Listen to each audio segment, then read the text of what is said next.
Hello, it's Dave M0OGY. Bit of a nostalgic look back at a very special UK FMCB radio this afternoon.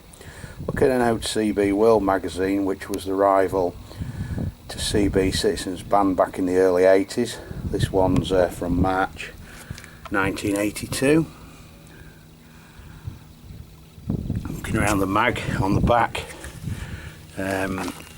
we've got an advert for the Delta, like the desk mic I run. I always thought these microphones came out after that era, but sure enough, there's an ad from 82.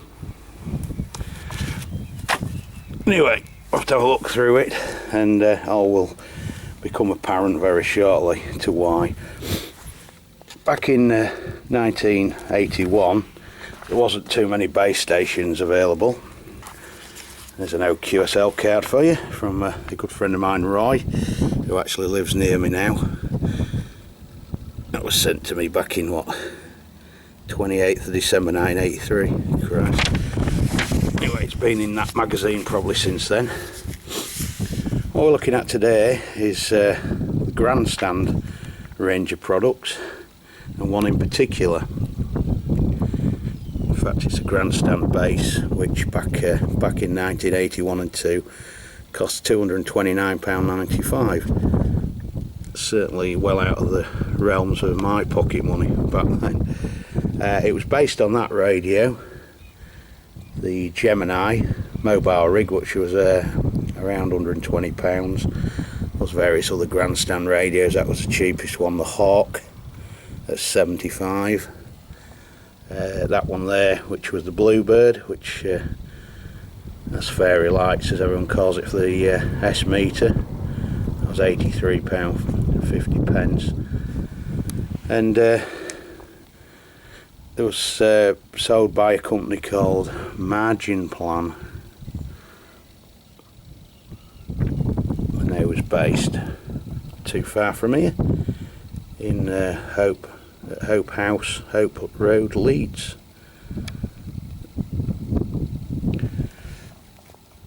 So that's what we're looking at this afternoon, and I'll show you one that I've actually finally purchased. Welcome back. Looking at the Grandstand Base Station. Just a little story how I got interested in these radios was back in 1982. I used to go to Scunthorpe Market, and there was a fella who used to come in a van full of radio equipment, and he used to have a stall on the outside market just near the main doors into the food hall. Anyway, this guy had one of these Grandstand Bases on his stall, and at best part of 250 quid. It never really sold, but I was always intrigued by it.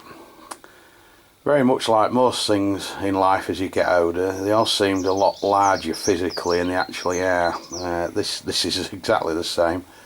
It's maybe getting used to HF radios and seeing things like that. They are 88D probably, but anyway, so that's when I first saw one, and at 229 quid it was well out of the price range. It was based on the mobile radio, you know, as most other CB base stations were. Yeah, have a look around it. It's a Delta microphone, which isn't wired up actually, to be fair to this, but it's wired for the president there on top. This one was bought off eBay around 2 weeks ago. I was on the lookout for a new old stock one in a box. I've been hunting for a couple of 3 years for a really good one. The majority of them what come up for sale are pretty tatty and been screwdrivered to death, and got half the buttons missing off the front. But this one's got a few little blemishes on the black outer casing, but nothing serious, and the front fascia is absolutely as it was back in the day. There's not a single mark or wear mark or anything on it. Got a built-in clock. That is the correct time. Got a PA function, CB noise blanker, high and low power, which was for your 4 watts and 0.4 watts. There's your SWR set. What else have we got on there? Power on, off and auto. There's your clock set, sleep, dimmer. Dimmer's just basically dims all, well, actually don't dim the rig, it dims the clock there, as you can see that. Right, got the channel readout. It's strange, this one. Whenever you see it on photographs it looks like a more of a pinky red, but in real life it's actually pretty much the same red as the clock. Moving across, well down should I say, we've got the channel selector. Weird feature, it's got a clarifier which is like a KC shift. There was a Wagner bass version. Wagner bought this design from Grandstand when they stopped producing it, and they did make an AMSSB version, so I'm assuming that probably was used on that. You've got a TX and PA switch, SRF meter, SWR meter, SWR calibrate, Squell, Sheriff gain, CB2781 badge, tone, volume, and a speaker. So that's a quick look at the front panel of the radio.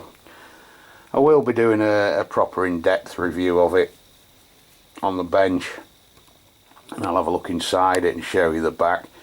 It's one of the very few radios that's got a DIN socket on the rear for tape recording, but one of the things that's been left off, which I think is rather silly to be honest, is it hasn't got a 3.5mm jack socket for an external speaker, so as it is you can only just use the internal one. Right, I'll have a listen around the band on it. Sadly the band's pretty poor, it's full of Russians by the sound of it. Not much UK action today.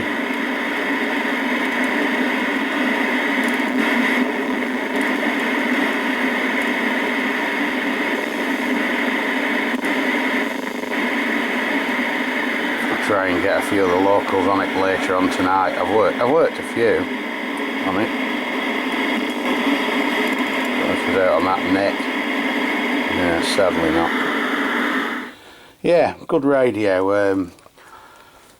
I was on it a week ago, and all the locals said it sounded better than my Unid N300 and better than any of the modern radios. So on the TX audio it's cracking. Running it with a capo power mic. So the radio standard, these are wired as per a Uniden radio. One thing I noted as well, like the DNT branded radios, and there weren't too many, it has got TX, a relay for TX. You can hear that? Yeah, clicking on the speaker as well. Very few radios had that, but it certainly ain't got a built-in 500 watt linear, that's a fact. It's never been touched, this rig. It's making about 3 watts RF, that's all, but no one's ever been in it and twiddled about with it. It's just as it come from the factory. I'll do a few more videos of it, talking to some of the locals hopefully later tonight. And at a later point I'll do an in-depth review, show you inside it and have a proper look around it. Just thought I'd show you that one. So it took well over 30 years to get my hands on one, but I'm pleased I did. That's the Grandstand Base, back from 1981-82. Thanks for watching. Best 7.3 from Dave M0OGY. Catch you soon. Bye bye.